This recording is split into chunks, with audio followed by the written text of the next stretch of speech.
And they're making it sound as if it's impossible to find the money to pay for that.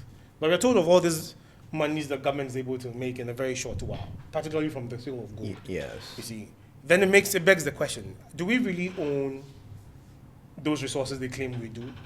Because if we are making so much money from that, how is it that we're not able to divert some of those funds to where it is really necessary? Critical areas of the system. Right.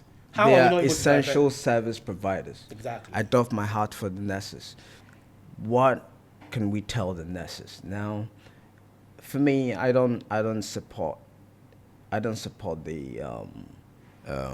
strike. The strike. Not that they're wrong, but people need the service of healthcare workers, and I am angry with the government because they are belittling, especially the minister, Kwabena Minta Akando.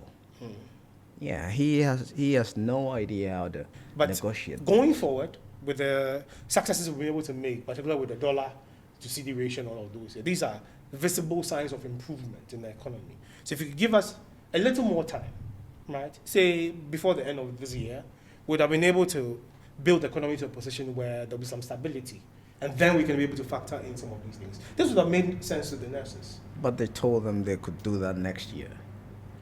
But then the posture. So there's a way, there's not necessarily what is said, but there's how it is said. You see, these are reasonable people. These are people who deal with other human beings.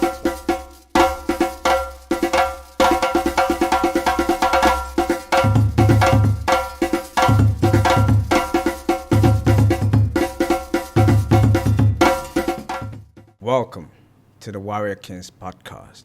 This is the best patriotic podcast in the world. Here we talk modest, political, and patriotic.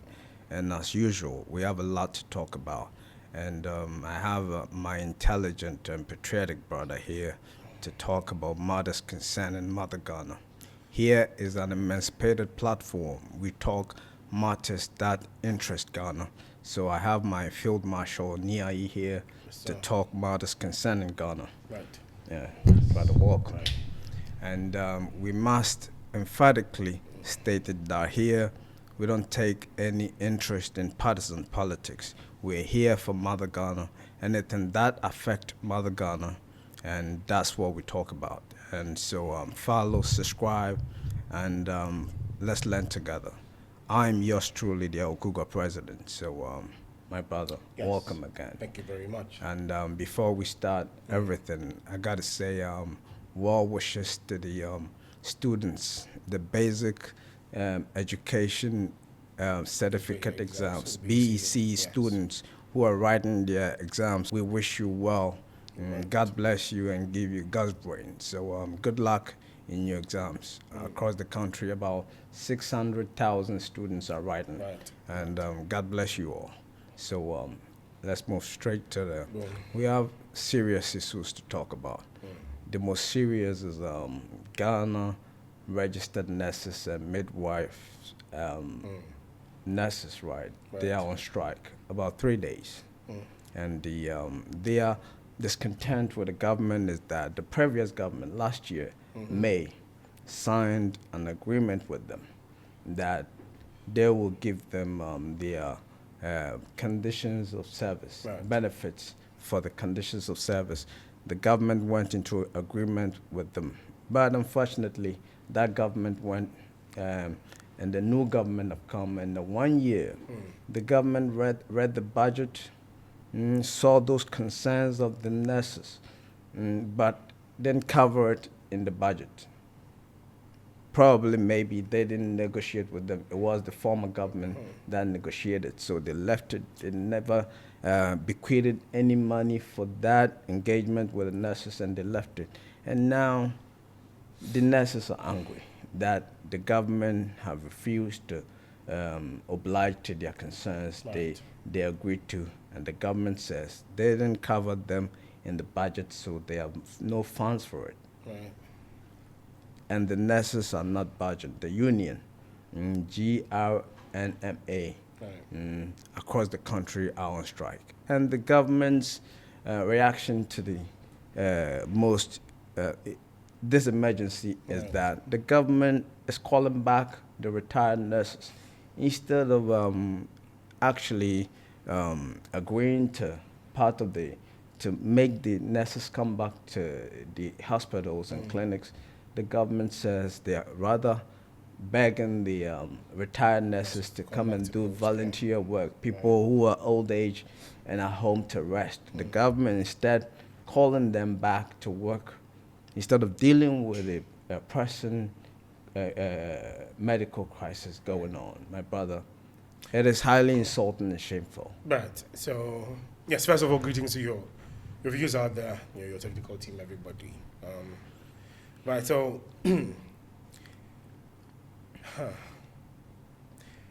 first thing, it's hypocrisy, right? So, government says they don't have enough money to cover for that, or they don't make provision for that Yes. in the previous budget. Yes. But then it will be very interesting to see how much will be going to institutions like the presidency for, the emoluments and all of that. We know. The benefits and all of those Yes. that will come to presidential staffers alone Exactly. will be a lot. So then there's priorities, you see. So they make it sound as if there's no money at all. But then if you're going to satisfy all the conditions of the nurses, it comes up to about 2 billion Ghana cedis. That's Yeah. what's going to be needed to take care of all their demands. Right?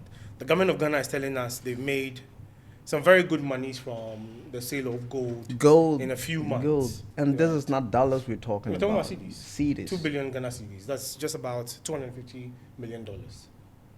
Right? And they're making it sound as if it's impossible to find the Yeah. money to pay for that.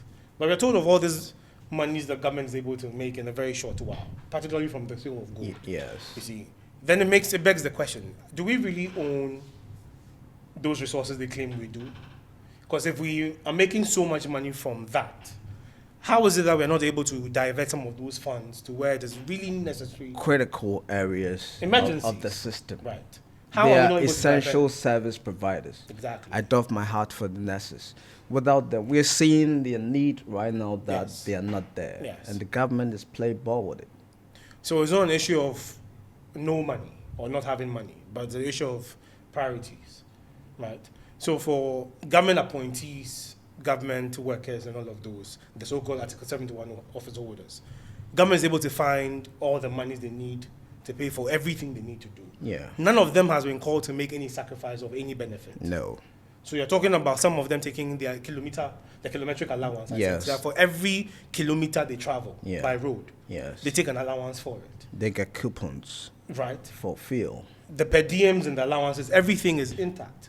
None of them is making the same sacrifices that the ordinary citizens are being asked to make, particularly with the fuel tax. But we don't have to digress into that. But I'm saying every time the nation seeks support from the citizens, right, and we are asked to tighten our belts to help the nation get some stability in its finances, those so-called Article 71 office holders are never Yes. inclusive. Sacrifice nothing. They don't sacrifice anything.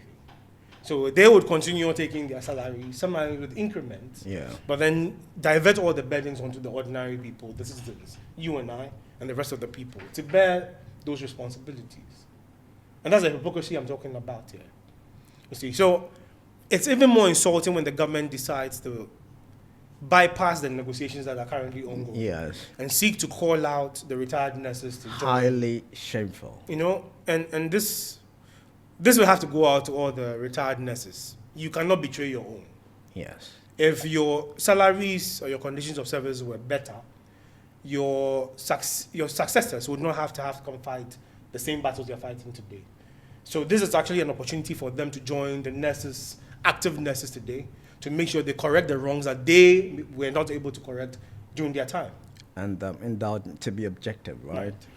They are saying the retired nurses are lifetime members of the Ghana Registered Nurses and Midwives Association. Yes. That's why I use So the word active. They are not part. Right. They've told the government they are not coming back. They rather deal with the situation. Exactly. And that's Yes. the way forward. Yes. So government has to find an amicable solution to this. But I doubt it's possible. And the reason for it is this. You see, Ghana has become what I call a very not necessarily service-based, but it's not a productive or manufacturing economy. No, it's Right. consumer. A consumer one. Yes. Yeah. And we provide services. Right. We don't produce anything. Right. So you have services like, the nurses, the doctors, teachers. We have services. Yeah. So most of the employment industry, if you will, is based on service provision. Yeah. Right? But that does not necessarily come with value creation or value generation or wealth creation. You see, that is the problem. So we always have to seek finances or monies from other places to be able to support the system as it stands, and it's not sustainable.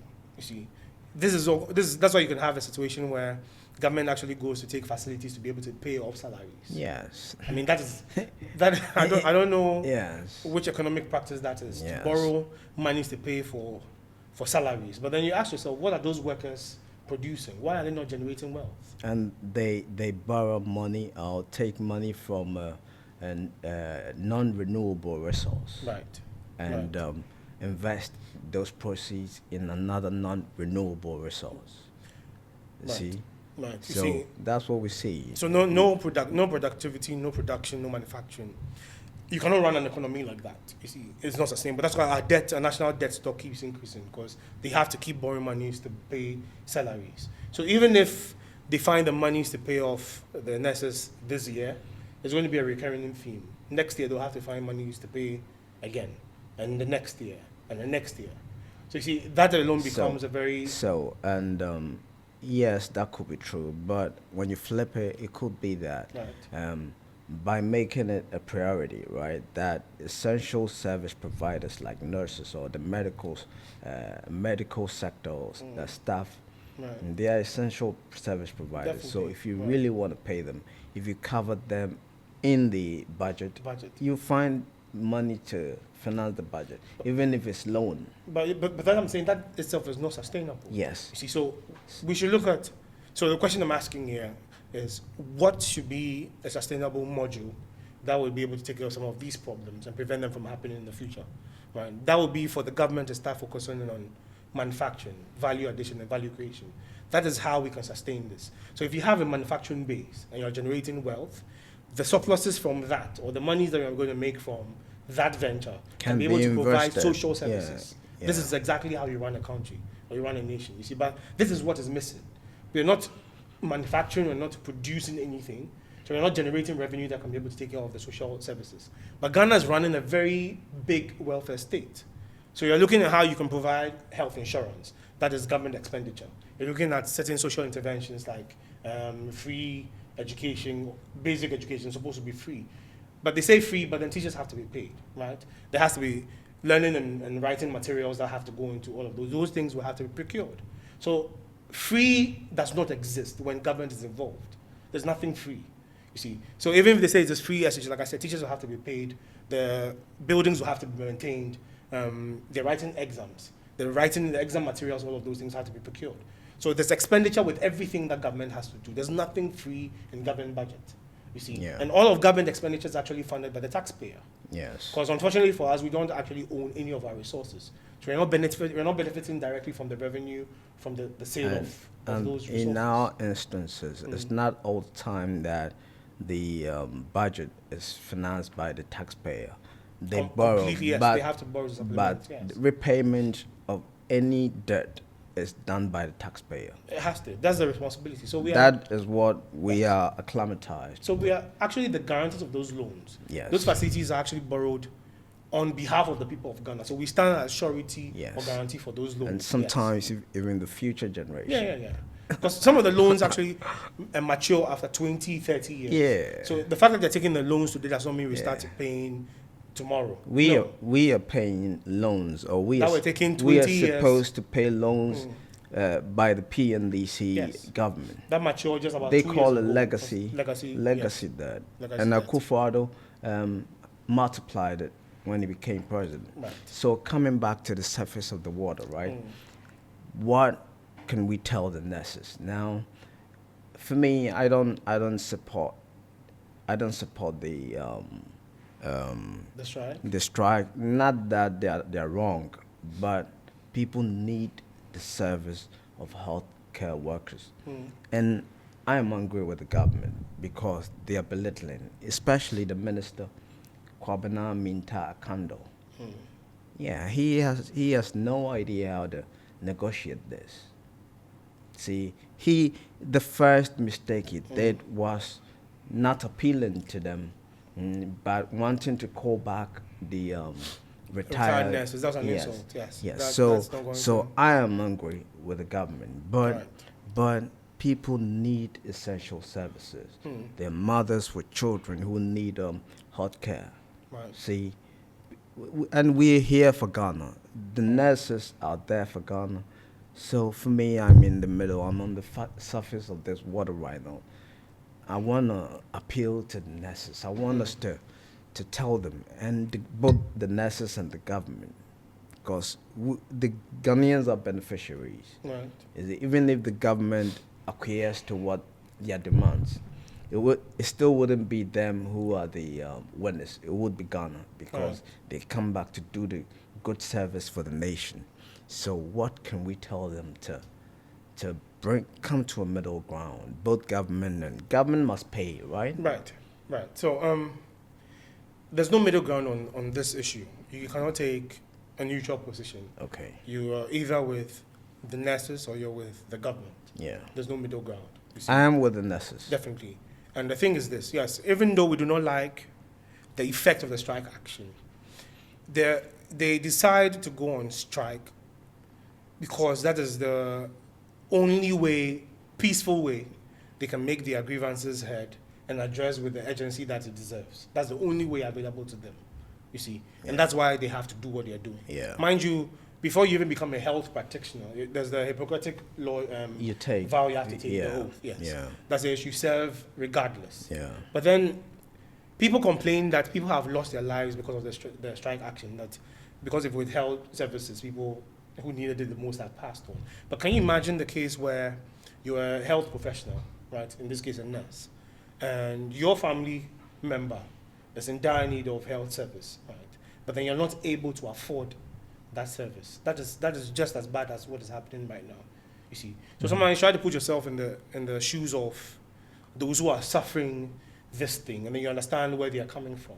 So yes, it's not fair that people will have to lose their lives because of a strike action like this. All the responsibility and the blame falls at the feet of the government, right? But then you should see where these nurses are coming from. Now, if you understand the living conditions in Ghana today, right, it's nearly impossible to live off a paycheck, you see. And if you look at how much these health professionals are even taking, it's nothing to write home about. And most of these people, particularly in Accra or in the cities, you know, the demand on them is very high. So they're not enjoying the allowances that the so-called Article 71 office holders are getting. They're just like the ordinary man and woman. No ex gratia. Nothing like that, you see. So if these people are suffering the same conditions that we are complaining their strike action is causing, you should try to put yourself in their shoes and say, and imagine what they have had to deal with all this while. You see, so strike actions are usually the last resort, last non-violent And powerful. result Yes, that people have to I get. acknowledge that. Yes, and that is what's happening. It's part of the job. It is. Yes. So unfortunately, we have sick government administrations that are not able to address these issues because they don't even Yes. understand Yes. what nation building is supposed to be Yes. about. Like I said, if the government was going to prioritize manufacturing or production, we'll be able to generate revenue internally to be able to take care of some of the social expenditure. You see, but until that is done, this is going to be a recurring theme. And mind you, this is not the first time this is starting. Nurses have been agitating and calling for this improvement of service conditions. 2 billion Ghana cedis. Yeah, that's a paltry sum compared to what was spent Donation on the, money somewhere for these. that was what was spent on the whole, much more than was spent on the Yes. whole. Yes. Yes. I mean, Yes. it's crazy if you look at what is happening. But then again, it will come down to leadership. You see, and that's why it comes up in every situation that we discuss. This is an issue of leadership. Starting with the health minister, Yeah. it would have made more sense if a wiser person was at the helm of affairs. He would have been able to sympathize with the nurses, make them understand, yes, we understand your grievances. Yes. There's an agreement that is standing that says you have to be recognized and acknowledged for your efforts and all of those. Yes. That is still standard regardless. Yes. Yeah. But this is a time where we're trying to restructure the economy because of past experiences, you know. So we may not be able to foot that at this time. But going forward, with the successes we'll be able to make, particularly with the dollar to CD ratio and all of those, these are visible signs of improvement in the economy. So if you could give us a little more time, right, say before the end of this year, we'd have been able to build the economy to a position where there'll be some stability. And then we can be able to factor in some of these things. This would have made sense to the nurses. But they told them they could do that next year. But then the posture. So there's a way, it's not necessarily what is said, but it's how it is said. You see, these are reasonable people. These are people who deal with other human beings, right? They have sympathy. Yeah. They're reasonable. Highly empathetic people. Exactly. Yeah. You see, that's to be able to deal with patience and all of that. Yeah. You really have to have patience, and you know that's high emotional intelligence to be able to deal. So I'm sure these are reasonable people who have been able to reason with government and say, okay, fine, we understand the conditions now. You're not running away from responsibility. Yes, you just need a little extra time to be able to gather yourself and then do what you have to. This would have made sense to them. But if you see the posturing of government itself, trying to do a U-turn, go behind their backs to get retired nurses to come back to post, that's like saying you're replaceable. Yes, I mean, yes. I don't care. I don't care what you think you have to offer. I can find someone who can do it better or cheaper. I don't have to concede. I am the government. I don't have to agree to any concession. You see, a very condescending posture. Yes. So that's what's going to Yes. actually make things worse. Yes. And that's why it might seem And it is definitely making things worse. it's making things worse. Kwabena yes. Minta is making things worse. He shouldn't have been The appointed minister, now. He should have been he has no idea. should have been relieved of his duties. I mean, clearly he cannot handle his duties. No, so he why don't can't. we relieve him of those and then get someone more fitted? But then the thing is this: even if you bring Jesus Christ and put him in the seat, with the current political architecture, he's actually not going to be able to do anything, even not become corrupt himself. You see, and that's why we always come down to the political foundation, that is the Constitution, because this is the framework, this is the architecture of our governance political system. So how is it that we agree that a group of people who we call Article 71 office holders get all these emoluments, benefits, allowances, and all of those without doing anything, right? Because what we elect them to do in power or in government, we don't see any of those things. No, they. But then you have essential service providers like health professionals who are asking not for anything near what the Article 71 office holders are getting. Just a fraction. It's nothing compared to what these guys are getting. But we are saying we cannot find the money or the resources to supply that to them, but we can find it for Article 71 office holders. And this is actually something that is dictated by our Constitution, and we see nothing wrong with that document. And we can even make a holy conjecture that if the Article 1, any of the Article 71 holders or politicians right now fall ill, they can be smuggled out. The Vice President is case in point. Exactly. She just came back from a very long medical vacation. So by their practice, you know where they put their priorities. If they wanted to solve this problem right now, they would have taken care of our health system, Right. that even our vice president would have been cared for here. Right. And now it means the government will make money and funds available and still respect the agreements of the previous government, because it is the same system who was supposed to care for the collective. Right. Either we change governance, we still want the same thing, right? Right. Right. But our political class are telling us that when we change governance, it seems we've changed the idea of what we want. They can give us whatever they want. Right. And If they give us anything at all. And take whatever they They want. want, yes, that they do. But then look at it this way. I always push out this analogy. Even if they were not going to do it for the people, I can understand that they don't agree or they don't identify themselves with the masters of the people. They see themselves to be in that elite class, Yes. right? So let's just say they don't even want to do it for the people. It's not in their interest to do it for the people. I can't imagine for the life of me why they will not even do it for themselves. So if anyone who belongs to the political elite class today falls into a medical emergency, they will have to run or rush the person out of the country. Now let's do a simple arithmetic here, or simple math. If someone lives let's say at Airport Hills, the person is about 5 or 10 minutes from the airport, right? So you have an emergency. You're rushed in your vehicle to, let's say they even have their motorcade, right? So they have escorts. It takes them about 5 minutes to get to the airport, right? From your house to the airport. Now, the airport, you have to get to, let's say, the UK for medical healthcare. From Ghana to the UK is about 4 hours. So an emergency, 5 minutes to the airport, you have to be in transit for 4 hours to get there to be rushed to the hospital. I mean, you may not survive that long. He may have a medical specialist there Yeah. in the plane. Yes, but I'm saying By virtue of him having the funds to do it, the money to do it. But we've seen several instances where certain executives, right, or I call them executives for a good reason, yeah, but certain executives or people in power have lost their lives in medical emergencies. Not one, not twice, not two, several of them. Yeah. And not to remind people of their health, but then we've lost two certain, presidents. Yeah. And not to remind people of their health, but then we've lost two certain, presidents the same way, right? So even for themselves, right, I can't imagine why they would not be able to create a local health facility to take care of themselves. You see, that's why I don't really get. Not to do it for the people, that is normal, because yes, the social classes difference puts them, they're disconnected from the people, so they don't understand the plight of the ordinary people. But for themselves as a social class, why they don't have these facilities for themselves? Like I said, a whole vice president had to go to the UK on medical vacation. Where does that make sense? You see, And the state pay for it. and the state has to pay for it. Yeah. So the ordinary Ghanaian has actually been sentenced to death by default. Yeah. Because if you cannot afford to fly yourself outside, and the health facilities here are not fit for purpose because they will not take the services here, Yes. that means you're sentenced to death already. Yes, like this, if the government can't do what the nurses want to provide satisfaction for service, And you have an emergency, they you're good as dead. leave us at ransom. Yeah, you're good as dead.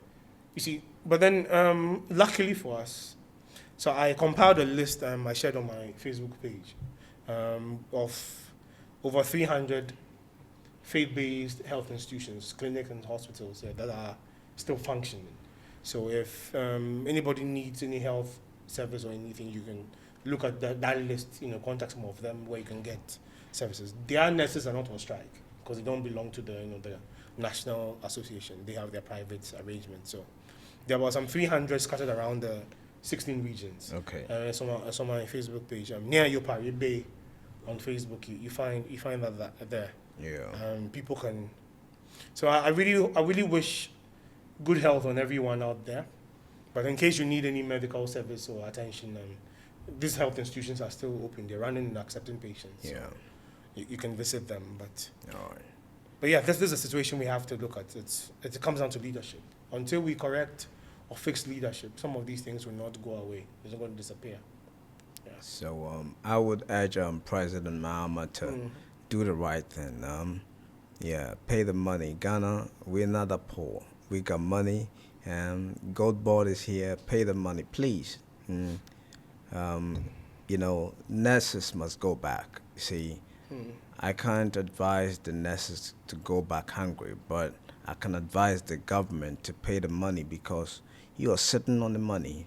You are the chief executive. Please, Minister of Health, go back to the drawing table. If you lack ideas, seek ideas. What you're doing, Right. no. So all government appointees, all members of parliament, all 275 of them, all ministers of state, all government appointees, if they are going to be willing to sacrifice half of their salary for 6 months, we'll be able to pay all the nurses. 2 billion, we can deal with That's it. chicken change. Straight. If they're going to take half of their salary, Yeah.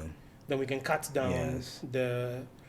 the budget that goes to the presidency particularly. If all the presidential staffers are going to agree to take half their salaries for the next 6 months, we'll be able to have more than enough money to take care of our nurses and other professionals. It's more than doable. See, and moving on to another healthcare related story, right? Ghana here, we have what is called the National Health Insurance